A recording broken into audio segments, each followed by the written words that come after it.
Hello again, thanks for coming back. Guess what today is? It's pumpkin pie day. You know why? Because it's almost Thanksgiving. Actually, if you're Canadian, it was already Thanksgiving. If you're American, it's almost Thanksgiving. And lucky me, I'm Canadian and American, so I get to have pumpkin pie twice. So, I must confess something, I cheated. I bought a crust from the store where you just add water and then you get to roll out your dough. And so I didn't make my crust from scratch. But if you want pumpkin pie dough crust from scratch, I can show you how to do that at another time. But let's just talk saving time, which is what I did. So I already mixed up my dough. I rolled it out. I put it in my pie dish. You can use a dish or you can use a foil pie plate that you get from the grocery store. You do not have to grease it. That is a key thing. You don't have to grease the pan. So what I did is I rolled it out and I put it in the fridge. And the reason I put it in the fridge is because, I don't know if you've ever done this before, but if you make a pie and you put it right in the oven before the dough has had a chance to rest and chill, sometimes the dough shrinks up and you're like, what happened to my dough? And well, you didn't let it rest, and so it shrunk. So we've let it rest. Now I'm going to cut off the edges of the dough that I don't need. Right, so I've just dragged my knife along the side of the pie plate to get the edges off. Okay? Now let's get rid of this excess dough because this is going in the oven and I don't want it on there. So get rid of that.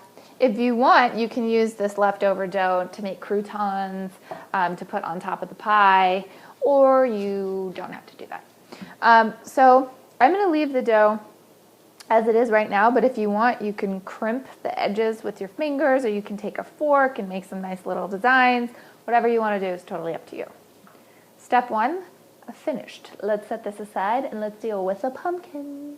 Okay, so I've got my heat on medium high, depends on your stove. This one tends to be a little hot, so got it on medium. And I'm just putting an entire can, this is 15 ounces of pureed pumpkin. This is pureed pumpkin, not pumpkin pie mix. There is a difference. So make sure you get the pureed pumpkin, okay? Come on now. All right. So what we want to do is just probably for about 4 or 5 minutes, just let the pumpkin caramelize a little bit. It's going to bring out the flavors, it's going to heat it up nicely, and it's going to make the final product taste even better. All right?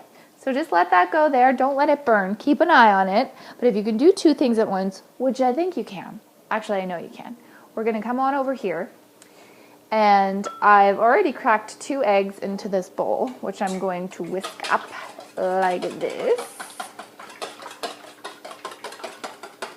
So now to this bowl, I am adding a 1/2 cup of cream cheese, 1/4 cup of sweetened condensed milk, and 1/4 cup of evaporated milk.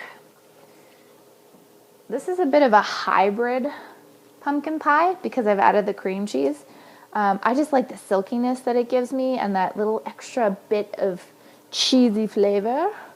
But if you want to be a complete pumpkin pie purist, all you need to do is just use evaporated milk, not even sweetened condensed milk. Just use a cup of evaporated milk and maybe 1/2 cup of water. All right, so this pumpkin, I can smell the pumpkin. It's almost ready. So I'm just going to whisk the rest of this together so that it's as smooth as it can be.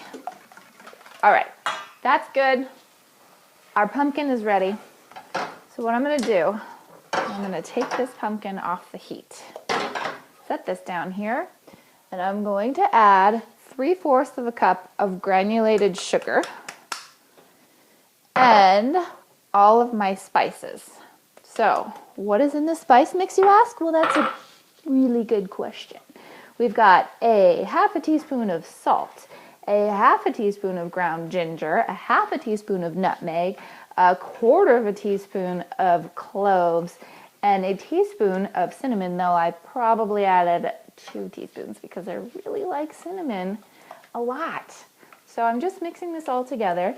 The heat of the pumpkin is dissolving the sugar, so you're not going to get any granules in your final bite, which is just not pleasant. Nobody wants that. Okay? Smells so good. Okay, so now what we need to do is slowly whisk in the milk and egg mixture. And I do mean slowly because the eggs will start to curdle and cook in the pumpkin mixture if you don't do it slowly. So what I like to do is keep my whisk going and add just a little bit at a time.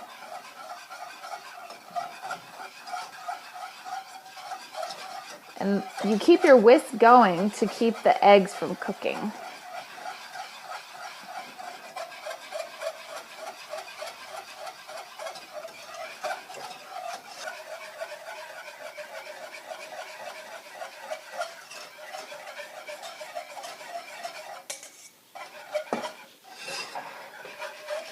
So make sure you scrape around the sides. You want to make sure you've got everything.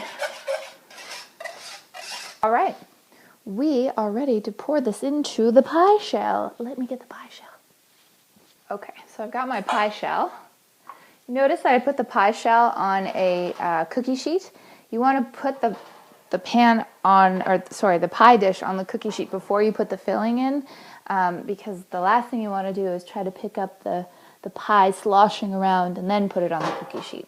And the cookie sheet adds an extra layer to protect the bottom from burning. So definitely something you want to do. All right, let's get this into our shell.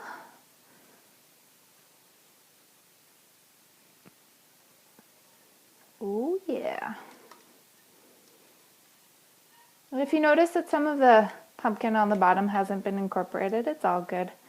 It'll get incorporated in the cooking process. Okay. You look so pretty. Remember, if you talk to the baked goods, it just bakes so much better. Okay, so we are putting this in a very holy hot oven. It's 450 degrees Fahrenheit.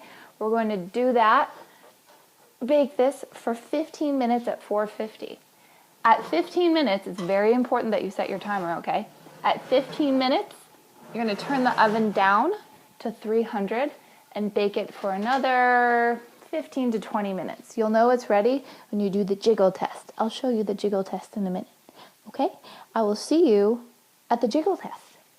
Okay, so it's been another 10 minutes at 300, so I'm going to do the jiggle test. So come on into this hot oven with me and let's do the jiggle test. So I'm just gonna jiggle this pan, and I don't know if you can see that. I hope that you can.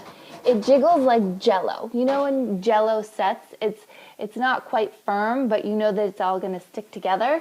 And that's what we want, and that's what we've got. So I'm going to pull this out. Now I just want to remind you that this is my hybrid version of a pumpkin pie. It's hybrid because I added cream cheese to make it a little bit more silky. So because of the cream cheese, it's firmer than if we had just used evaporated milk. So that's why it only took another 10 minutes after we turned the heat down to 300. If you had only used evaporated milk, it probably would have taken an extra 10, maybe even 20 minutes. But again, the jiggle test will be your indicator of doneness. So that's it. What I normally do with this is obviously let it cool, and then I'll make some whipped cream and put a dollop of whipped cream on the top and along the sides, and then I'll put some ground cinnamon on top and cinnamon sticks, and it looks beautiful, and everybody's like, oh my gosh, that's so amazing, and it really is. It really is, let's face it, it's pumpkin pie. It's really hard to mess that up. So I hope that you make this for your Thanksgiving dinners and that it works out really well. And as always, if you have any questions, you can email me. And that's it. I am going to leave you now to your own devices. I have faith. Thank you for joining me. This has been another episode of Cooking with Lauren and Delectable You, and I hope to see you again soon. Happy Thanksgiving.